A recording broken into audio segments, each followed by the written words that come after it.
Pemirsa, kita akan memasuki Habarnang Panambayan. Menjelang peringatan Hari Ulang Tahun ke-80 Kemerdekaan Republik Indonesia, Dinas Komunikasi Informatika Wan Statistik Banjarmasin membagikan ratusan bendera merah putih kepada warga.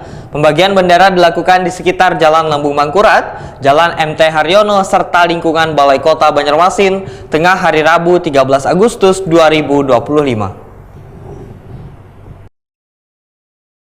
Menjelang peringatan Hari Ulang Tahun ke-80 Kemerdekaan Republik Indonesia, Dinas Komunikasi Informatika Wan Statistik Banjarmasin membagikan ratusan bendera merah putih kepada warga. Pembagian bendera dilakukan di sekitar Jalan Lambung Mangkurat, Jalan MT Haryono, serta lingkungan Balai Kota Banjarmasin, tengah hari Rabu 13 Agustus 2025.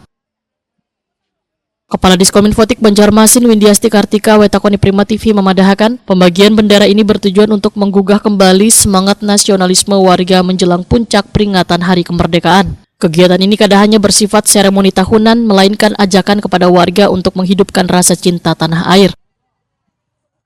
Windiasti Kartika menambahkan, semangat kemerdekaan seharusnya kada berhenti pada perayaan setiap tanggal 17 Agustus, tetapi perlu terus hidup dalam keseharian melalui nilai-nilai solidaritas, kerjasama, dan kepedulian terhadap sesama. Windiasti Kartika berharap kegiatan ini dapat menginspirasi warga untuk lebih menghargai simbol-simbol negara yang menjadi perekat persatuan bangsa. Karena bendera merah putih kada sekedar kain berwarna, tetapi warisan sejarah yang dibayar mahal dengan pengorbanan nyawa. Assalamualaikum warahmatullahi wabarakatuh.